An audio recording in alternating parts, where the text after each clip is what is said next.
Hi all welcome back to my YouTube channel. അപ്പോൾ എല്ലാ കൂട്ടുകാർക്കും സുഖമാണെന്ന് വിശ്വസിക്കുന്നു. നമ്മൾ സുഖമായിരിക്കണം. എല്ലാ കൂട്ടുകാരും വീഡിയോ സ്കിപ്പ് ചെയ്യാതെ തന്നെ കണ്ട് കമൻറ്റ് ചെയ്യാനും ലൈക്ക് ചെയ്യാനും മറക്കണ്ട. വളരെ ഈസി ആയിട്ട് വീട്ടിൽ ഉണ്ടാക്കാൻ പറ്റുന്ന മന്തി റെസിപ്പി ആയിട്ടാണ് നിങ്ങളുടെ മുന്നിലേക്ക് വന്നിരിക്കുന്നത് കേട്ടോ. അപ്പോൾ എല്ലാ കൂട്ടുകാരും പരമാവധി വീഡിയോ കണ്ട് ഷെയർ ചെയ്യാനും കമൻറ്റ് ചെയ്യാനും ലൈക്ക് ചെയ്യാനും മറക്കണ്ട. അപ്പോൾ ചിക്കൻ നമ്മൾ കഴുകി വൃത്തിയാക്കുന്നുണ്ട് കേട്ടോ. അപ്പോൾ അതിലോട്ട് 2 ക്യാപ്സിക്കം ചെറിയ രീതിയിൽ കട്ടാക്കി എടുത്തിക്കണം. പിന്നെ മഞ്ഞൾപ്പൊടി കുറച്ച് കളർ കൂടി ചേർത്തിക്കണം കേട്ടോ. അതിലോട്ട് 2 മാഗി ക്യൂബ് കൂടി ചേർത്തിക്കണം. മാഗി ക്യൂബ് മസ്റ്റാണ് കേട്ടോ അതിൽ വേണ്ടത്. ഇപ്പോൾ മാഗി ക്യൂബ് കൂടി ചേർത്തിക്കണം. ഇതുപോലെ പൊടിയാക്കി ചേർത്തിക്കുന്നുണ്ട് കേട്ടോ.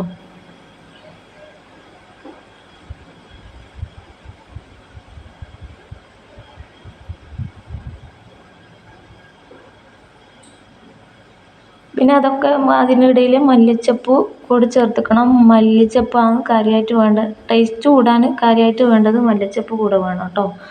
എന്നാലേ അതിന് ടേസ്റ്റ് കിട്ടത്തുള്ളൂ. അപ്പോൾ മല്ലിച്ചപ്പ് കൂടി ചേർത്തിട്ട് നന്നായി മിക്സ് ചെയ്തിക്കണം കേട്ടോ.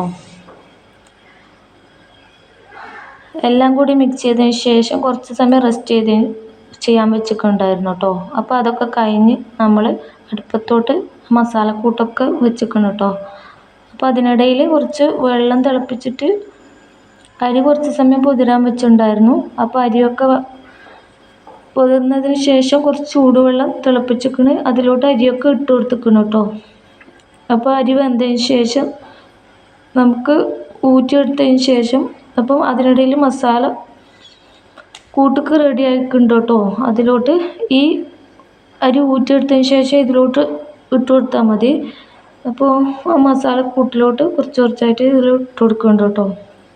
അതിന് കുറച്ച് കളർ കൂടി ചേർക്കുന്നുണ്ട് കേട്ടോ. പിന്നെ കുറച്ച് 2 പച്ചമുളക് 2-3 അത്ര ഇഷ്ടമുള്ള രീതിയിൽ അതിന് നടുക്ക് പച്ചമുളക് കുത്തി വെച്ചിരിക്കണം. നല്ല ടേസ്റ്റുള്ളതാണ് കേട്ടോ. പിന്നെ അതിലൂടെ മയോണൈസ് കൂടി ചേർത്ത് കഴിക്കാൻ സൂപ്പറായിരിക്കണം. അപ്പോൾ എല്ലാ എനിക്കിതൊന്നും അറിയില്ല കേട്ടോ. സത്യം പറഞ്ഞാൽ ഉണ്ടാക്കാനൊന്നും അറിയില്ല. എൻ്റെ അനിയത്തി കുട്ടിയാണ് എനിക്ക് ഉണ്ടാക്കി തരും കേട്ടോ. അപ്പോൾ എല്ലാ കൂട്ടുകാരും വീഡിയോ സ്കിപ്പ് ചെയ്യാനായിട്ട് കമൻറ്റ് ചെയ്യാൻ ലൈക്ക് ചെയ്യാൻ മറക്കണ്ട. വീണ്ടും അടുത്ത വീഡിയോയിൽ കാണാം. Bye bye.